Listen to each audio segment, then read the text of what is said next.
All right, this is Daniel, the adjuster. We're up in the Flat Rock area. Turn right onto West Blue Ridge Road, then turn right onto Kinross Drive.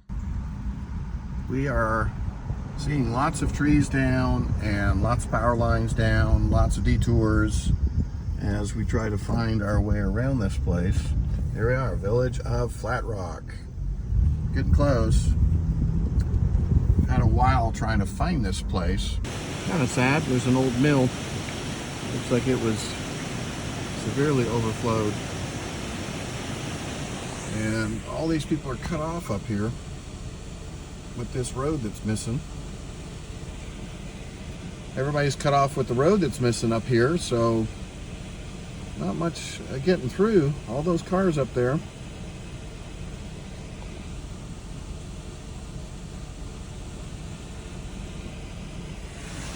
Gotta find another way. All right, kind of crazy. We got roads closed, trees, branches. Came across a semi truck for some reason trying to get through. I can't figure out where he plans on going, but lots of power lines down. And this is my second detour. I'm gonna run over the wires. Well, there's no power in them, so you don't have to worry about it, but definitely got some challenges getting to where you're going. With all the power wires down and running into cars. And just trying to let people know how to get through. Alrighty, well, looks like we've got another roadblock. I'm supposed to be turning left up here. And road closed to through traffic.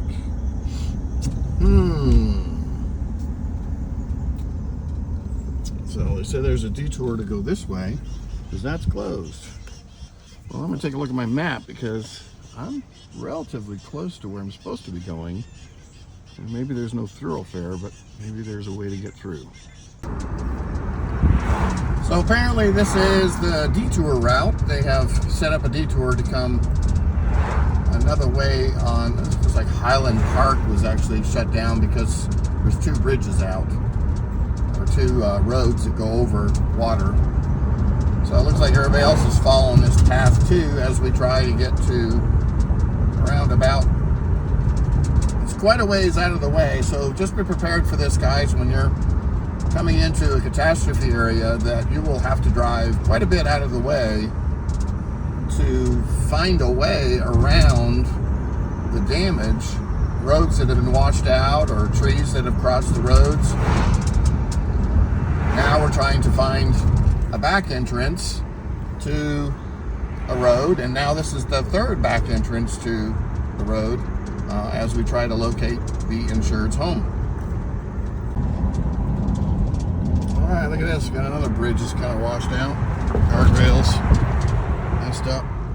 All right, carefully, your traffic lights. All right, there's a road that was totally closed. I guess that was the Highland Park one we couldn't get on. So we're getting close. So it looks like we found the way to get here. This road is Pine Drive. Only that tree down there. This road was originally all blocked off, but it looks like they got it cleaned up. So we've been able to find a back entrance finally. We were about 30 minutes extra drive time trying to find a way around. So not too bad, considering where we're going in the mountains. All right, here's the subdivision here. So Bon Clarkin Conference Center. Well, no, it's not a subdivision, but it's a conference center. All right, let's see.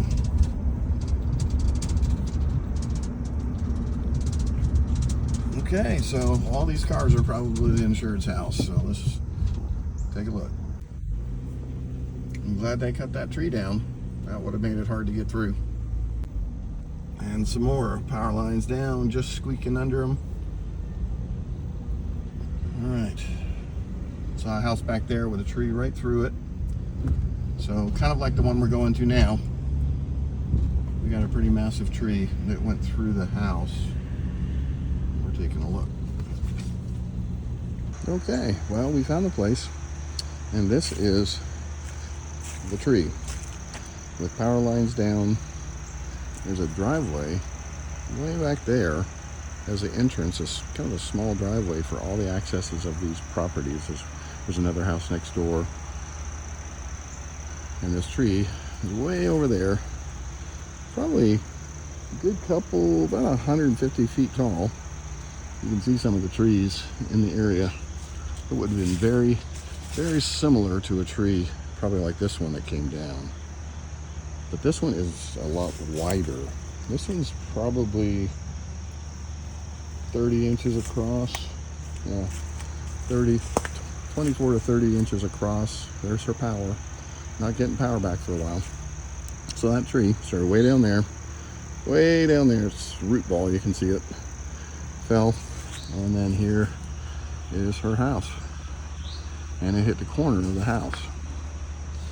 So the corner of the house totally was taken off, and believe it or not, did not damage the stone. Beautiful stone on the outside.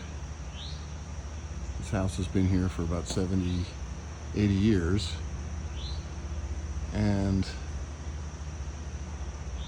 truly is amazing that it just kind of grazed the corner of the house, broke everything off, and then fell on the ground. And we were looking inside in the area below. Oh, we've got a hole. We got a hole of a branch sticking through the floor. And there was some water that came down. But overall, the basement had one little crack over top of the window.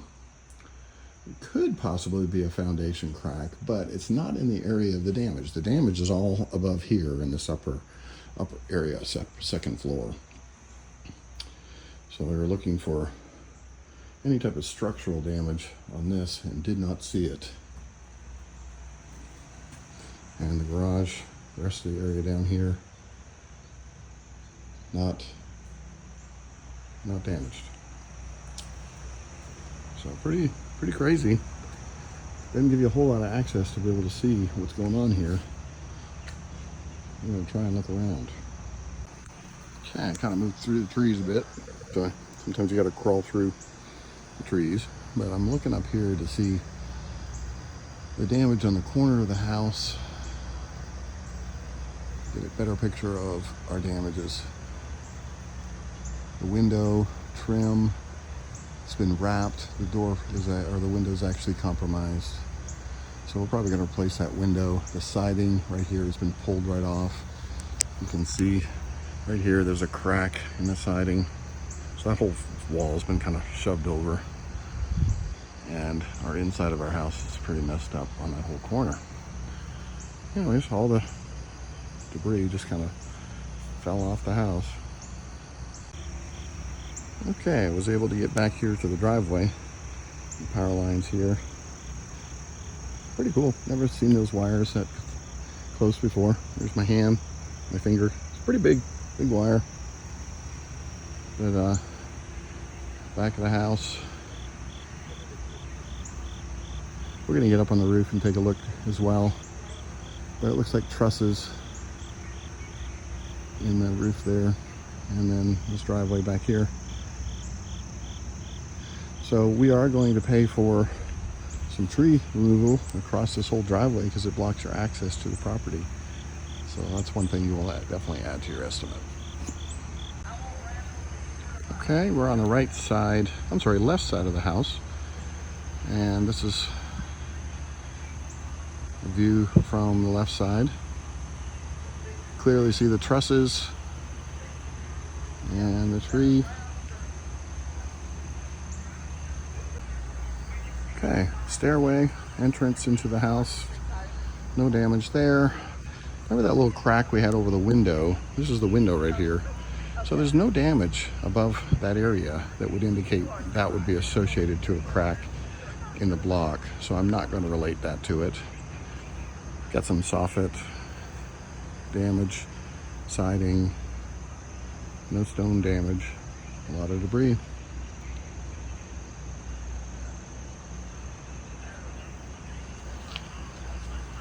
definitely could have been much, much worse. Okay, we're up on the top of the roof taking a look at this, and we have all sorts of debris damage. So one of the things you want to be looking for during a hurricane is going to be damages caused by flying debris. Like for instance, big gouges in the roof from a big old stick that came and was flying across the wind. Also got lots of scuffs, tons of scuffs where branches came down. Some more scuffs there. Lots of debris. I ended up looking over the whole slope, and based on the amount of damages that you see scattered across the whole slope from damages like this, you know, and right below it, and just all sorts of debris damage, we're going to go ahead and write to replace this slope. And then over here on this side, I definitely got more than half the roof that has damages. Trusses have got to come off, so we're going to be taking a good portion of that roof off. So all that plywood's got to come off. And then also, again, some more damages from tree debris. And not to mention, this roof looks really old. Looks about almost 30 years old. We got severe granule loss, and it's brittle. So we're going to write to replace the roof on this one. Now, if we come over here to the edge, this whole thing's caved off. I'm not going to step over there. That'd be kind of stupid. But hey, look at that. You can see our tree. See our tree down there. All these people's other places where, look at this. You know, that's the size of the tree. Thing's really huge. And big trees, like that one over there. It's about the size of the tree that came down. Big, thick tree. And it's over there on the other property, but anything that hits the insured property is our responsibility. So anyways, so I took off the whole, I mean, the roof was like that, and it basically sliced the whole corner of the roof off over here. So we're taking off that whole roof, and the truss systems are all messed up. So anyways, that's the roof. Oh, one other thing you might see is some sticks that are embedded in the ridge. Big gouges. Just thought that was interesting. All right, so Daniel the Adjuster here at a house in, this is Flat Rock, North Carolina. So Chimney Rock, I guess, would be a great landmark for you guys if you're looking. But look at this sky. I mean, the calm after the storm is so true. We go through this mess, and then we have a beautiful day. Oh, look at that tree. I just noticed that. Look at that one up there leaning. You see that one right there? Just leaning right over. Kind of crazy. So there's a straight one, there's a leaning one, but it hasn't fallen. But based on the wind, everything was kind of blowing it over. It's a dangerous tree, could potentially fall down on somebody. Anyways, Daniel the Adjuster, helping you become the best adjuster. See you in the next one.